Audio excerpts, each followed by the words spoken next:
여러분 안녕하세요. 오늘은 교종사이론 12주차 강의 날이죠.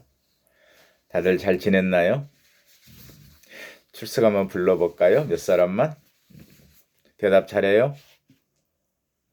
홍채안 잘 지냈죠?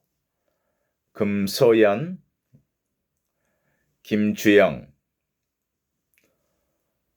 김태영, 이정한. 정한이 맞지? 이정한, 나예지, 허지원, 이채현. 다들 잘 지냈나요? 다들 잘 지냈으리라 생각을 합니다. 잘 지내지 못했다면 최근에 하나 여러분들 그 트로트 노래 아시나요? 아모르 파티?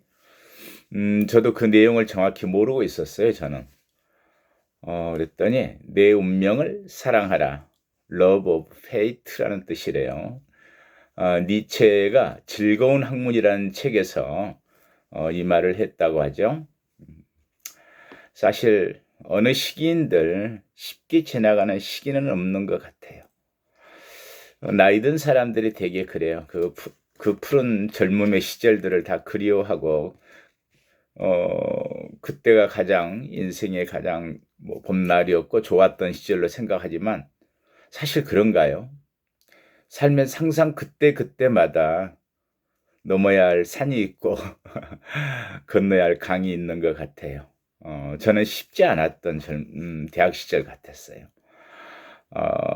꿈과 현실과의 사이에서 어떤 갈등들, 어찌 해볼 수 없는 그 시절의 어떤 좌절들, 이런 것들도 많이 있었죠. 그런데 이제 그 Love of Fate, 내 운명을 사랑하라는 말은 니체의 생각에서는 그런 것 같아요. 초인 사상을 이야기했었잖아요. 그래서 그 내용은 이렇다는 거죠. 자신의 인생에서 벌어지는 일에 대해서 도피하거나 수동적으로 행동하지 말고 능동적이고 적극적인 자세로 또 문제가 있으면 인정하고 책임지면서 진정한 삶의 주체로서 살아야 후회하지 않는 삶을 살 것이다. 정리하기위해서 어떤 나한테 주어진 어떤 운명에 대한 도피나 운명에 대한 또는 수능, 저도 내 운명을 받아들이자 이랬는데 정말 가능하다면은 내 운명을 사랑하면서 살 수 있다면 나름대로 자기 삶을 자기 뜻대로 잘 꾸려가는 것이지 않을까 이런 생각을 합니다. 다들 잘 지냈으리라고 생각하고 어려운 사람은 아모르 파티 전해주는 이야기입니다. 그래요. 오늘은 여러분들의 수업 계획서를 보면 원상적 회복 사법, 치료적 사법, 그게 교종과의 관련성. 사실은 그런 부분들이 교종 사회를 어떻게 꾸려가지 오늘날 또는 미래의 교종을 하는 것과 대단히 큰 관계가 있을 것 같아요. 미래의 교종에 대해서 애견해봐라, 예측해라 한다면은 아무리 중형주의 형사정책의 보수와 강경화 이야기를 해도 한 공동체가 어떻게 살아갈지에 대한 고민이라면은 결국은 원상회복적 교종사법들, 치료적 사법, 다시 또 교종으로 관련 지은다면 원상회복적 교종 프로그램들, 치료적 교종 프로그램들, 이런 부분은 대단히 중요한 교종을 꾸려가는 철학이나 정책이 될 것이다 이렇게 생각을 해봅니다. 우리 이번 주하고 다음 주는 원상회복적 사법, 치료적 사법, 치료적 교종 그런 이야기와 또 이제 안에서 수용자들이 자기의 권리, 인권 침해, 권리가 침해되었을 때 어떻게 해야 되지? 또 그리고 어떻게 수용자의 안에서의 인권들은 어떻게 신장해 왔지? 라고 하는 부분들의 이야기를 한데 묶어서 2주간 이야기가 되도록 할 겁니다. 따로 구분 지어서 설명하지 않고 수용자의 권리 안에서 교도소에서의 생활들과 관련 지어서 그런 이야기를 겸해서 할게요. 지난주에 우리가 시설들에 대해서 이야기를 했죠. 그래요. 시설은 어떤 프레임이고 하드웨어적인데 소프트웨어가 가장 더 모든 걸 결정할 것 같지만 사실은 그러지 않는다는 이야기를 했죠. 어찌 보면 시설이 인권이고 시설이 처우고 직원들에게도 시설이 자부심이고 시설이 긍지고 그런 부분들하고 맞닿아 있더라고요. 관련되어질까요? 저는 이제 이렇게 살아오면서 보니까 어떤 존재가 상황을 결정하는 게 아니고 어떤 상황들이 내 존재를 결정하는 것들을 많이 느끼지 않나요? 제가 한 말이 아니죠. 칼 막스 이야기죠. 상황이 존재를 결정하는 상황.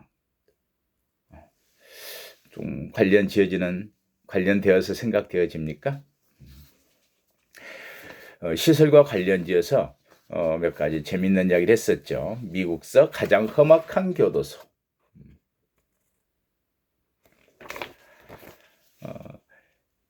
이게 애리조나주에 있다 그랬죠. 고생이 싫으면 죄를 짓지 말라. 미국 애리조나주 마리코파 카운티 교도소는 그곳이 갈 것이 무서워 죄를 못 짓게 할 정도로 악명이 높은 교도소다.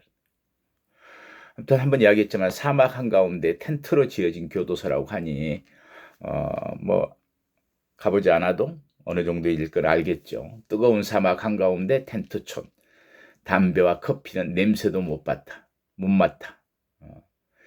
뭐 주는 메시지는 확실해요. 이런 고통이 싫으면 죄 짓지 말라. 죄를 짓지 않으면 될 것이 아닌가. 이런 메시지. 대단히 그 강성이었던 그 주지사가. 또 하나 재밌는 이야기를 할까요? 여러분도 혹시 스타워즈라는 영화를 기억하나요? 스타워즈의 촬영 장소는 이 건물이 남아프리카 공화국에 있는 건물이에요.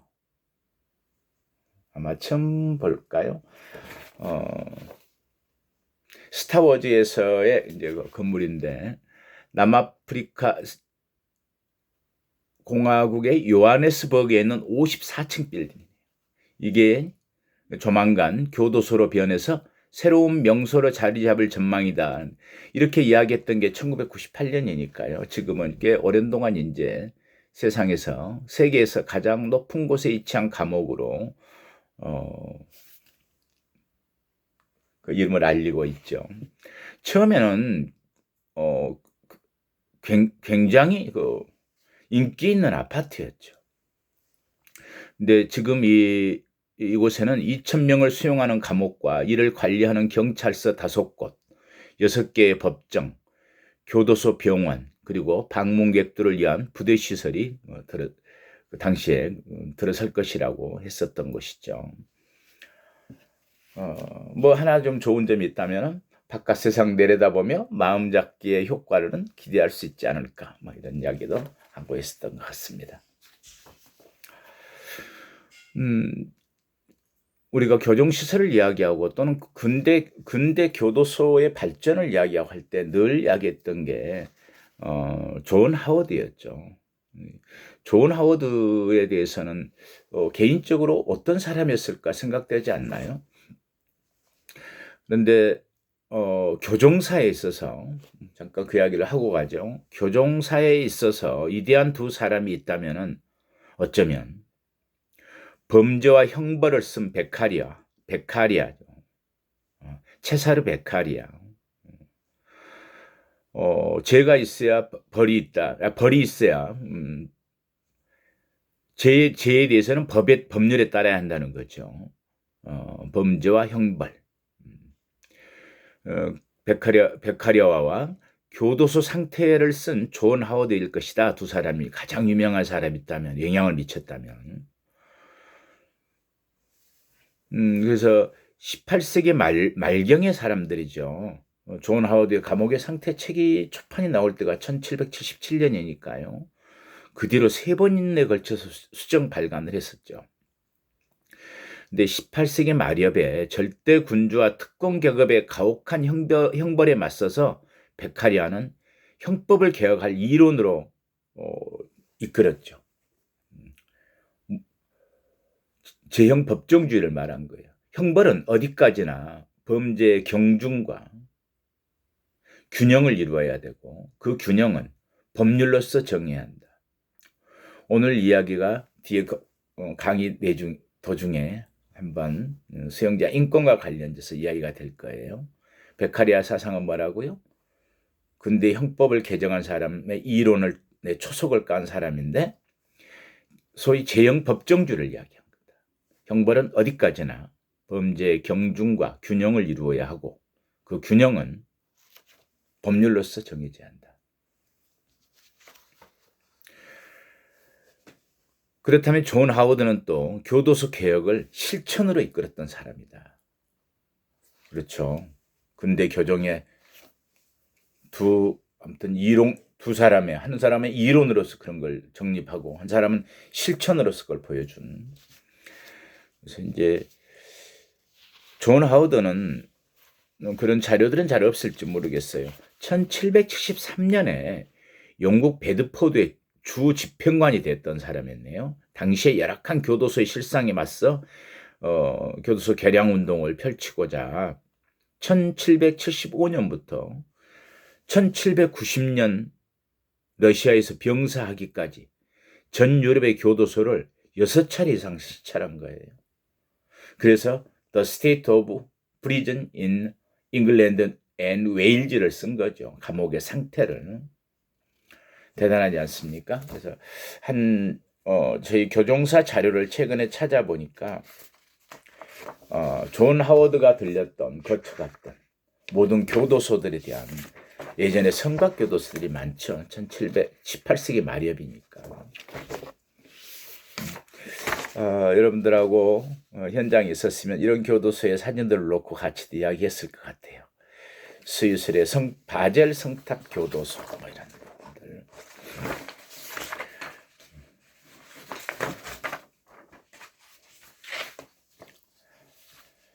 자, 그럼 이제 자료를 한번 보고 나서 이야기를 할까요?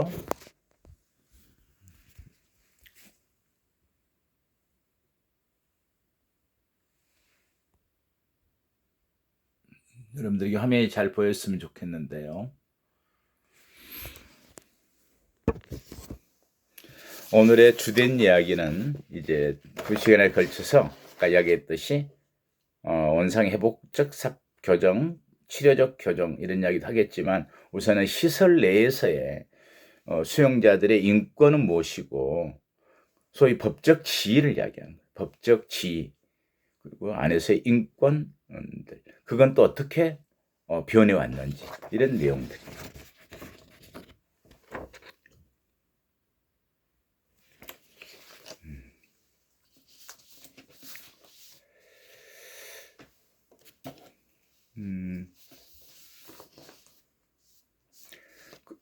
그러한 인권들이 어떻게 이제 쭉 개선되어 오고 신장되고 오늘날의 교정 사회를 만들었는지. 그런데 지금도 수용자들이 권리가 침해됐다, 인권이 침해됐다라고 한다면 어떻게 구제할 수 있는지 이런 이야기를 할 겁니다. 이 시간에는 좀 더 다른 이야기 좀 하고 갈까요? 그래요. 교도소 이야기를 했으니까 조금 더 진행하죠. 제가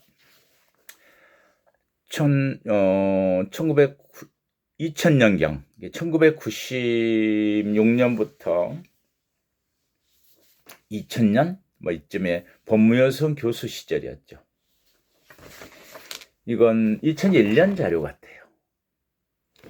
재미있으니까 한번 볼까요? 프랑스에서 동료 탈옥을 위해서 헬리콥터로 납치해 간 거예요. 교도소 안에 있는 자기 친구를. 납치한 헬리콥터를 이용해서 헬리콥터 자체를 납치한 거죠. 근데 우리하고 다르죠. 저쪽에서는 경비행기나 헬리콥터 같은 것이 렌트가 되니까 또는 근데 여기서는 납치한 헬리콥터였대요. 납치한 헬리콥터를 이용해 감옥에 갇힌 동료를 탈출시키려 한 탈옥 기도 사건이 당시 프랑스에서 발생했다. 이날 오후 수도 파리 서쪽의 한 식당 헬리콥터 착륙장에 있던 헬기를 납치한 무장 괴한 3명은 여자 조종사를 위협해서 파리 남쪽의 프레스네 교도소로 향했다. 교도소 상공을 빙빙 돌던 이들은 감옥에 갇힌 동료를 태우기 위해 사다리가 달린 밧줄을 내렸다. 탈옥 기도를 알아챈 교도소 경비대와 헬기에 탄 무장기한 사이에 곧 총격전이 벌어졌다.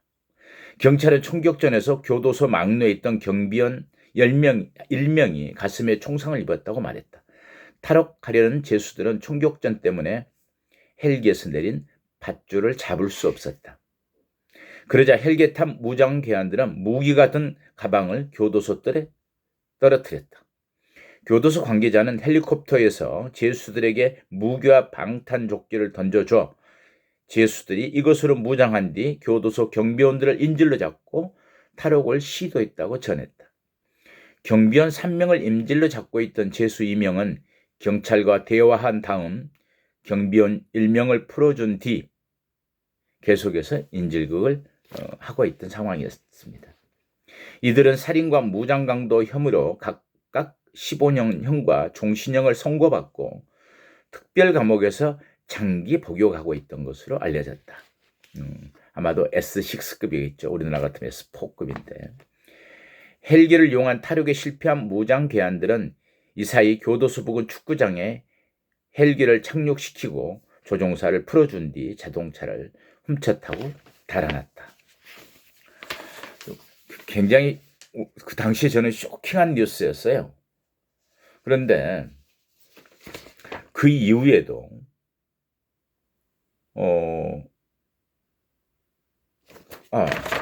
이건 2001년인데요. 그 전 사건인 것 같아요.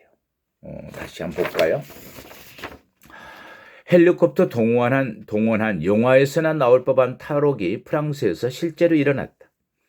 프랑스 한 교도소에서 강도 살인 혐의로 복역 중이던 레두안 파이드가 헬리콥터와 무장 교환을 동원해 탈옥했다. 이건 영국에서의 문제네요. 영국 BBC 방송이 전했는데 이번이 그의 2번째 탈옥이다. 영국 BBC 방송이 전했고 프랑스에서의 일이었네요. 근데 이게 의외로 굉장히 많은 숫자의 많은 사례의 그런 탈옥 사건들입니다. 프랑스에서도. 연간 뭐 상당수가 일어나는. 그래서 우리 교도소 상공 쪽에 인계철선 같은 걸 설치해야 되지 않느냐 하는 그런 이야기도 있었어요. 현재 그렇게 하고 있지는 않습니다. 단지 사실은 이런 이야기들은 꼭 비밀이라고 비밀 내용은 아닐 것 같아서요. 매년 군 정보당국 이렇게 국정원 법무부 관계자 모여서 어느 정도까지 촬영이 가능하더라 할 것이냐 상공에서 교정시설들 또는 군사시설들 국가보안시설들에 대한 촬영의 고도 같은 걸 결정하고는 있습니다. 근데 요즘은 별 의미가 없는 것 같아요. 다 구글에서 볼 수 있다고 하니까요. 예전에는 지금도 그런 점은 있습니다. 어느 교도소라고 치고 내비게이션을 치면은 나오지 않도록 되어 있었어요. 그래서 인근의 어떤 건물을 치거나 했는데 요즘은 교정시설에서도 찾아오는 사람들을 위해서 주소를 주죠. 인근의 승강장 같은 데를 주거나. 그게 이제 국가보안시설 락급에 대한민국 교정시설들은 대부분이 다 국가보안시설 락급에 해당합니다. 그런 조치들이 이루어지죠.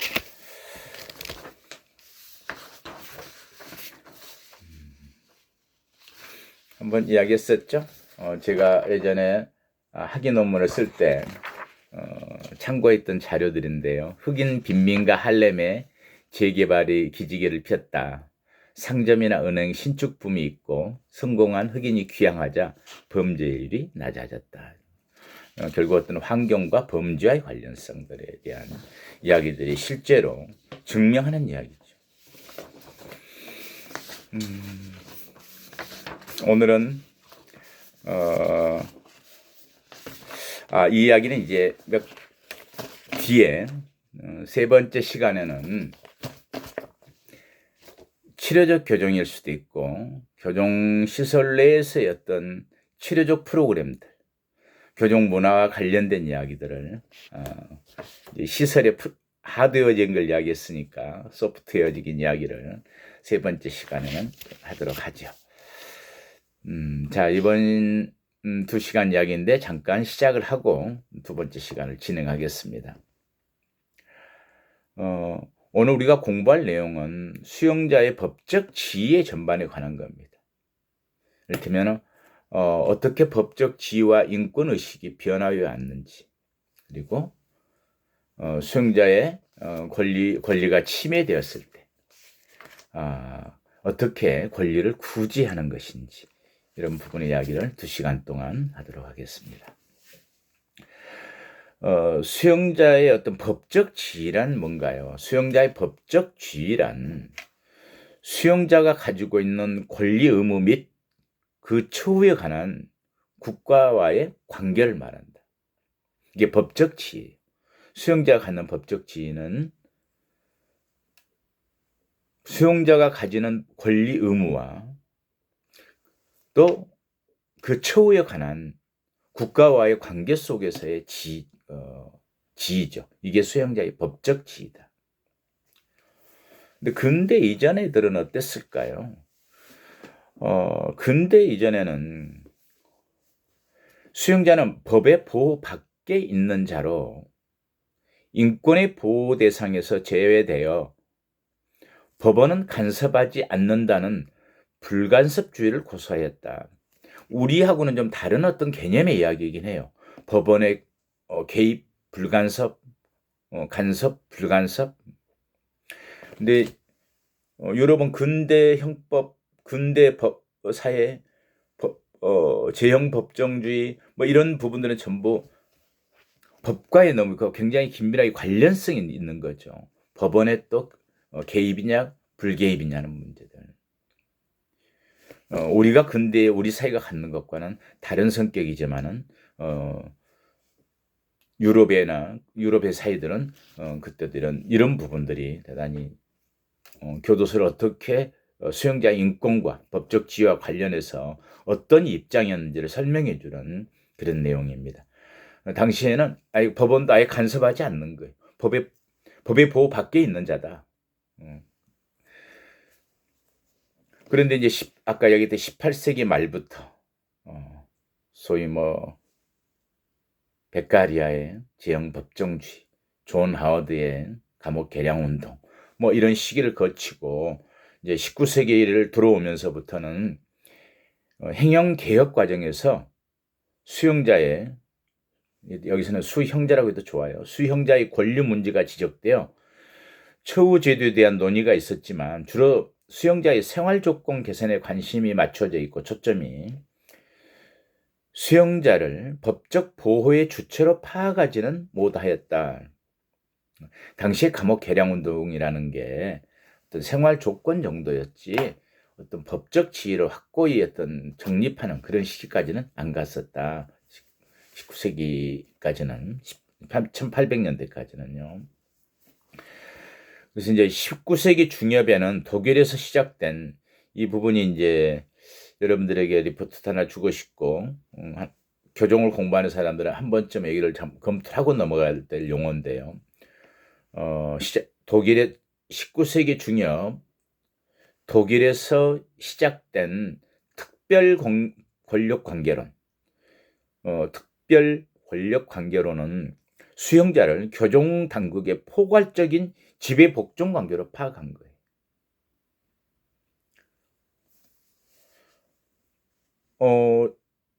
1871년과 19세기 중엽이 지나고 후반기가 들어가는 시점까지도 1871년에 미국의 연방 대법원은 수용자는 수용 기간 동안 주의 노예라고 아예 판시를 했어요.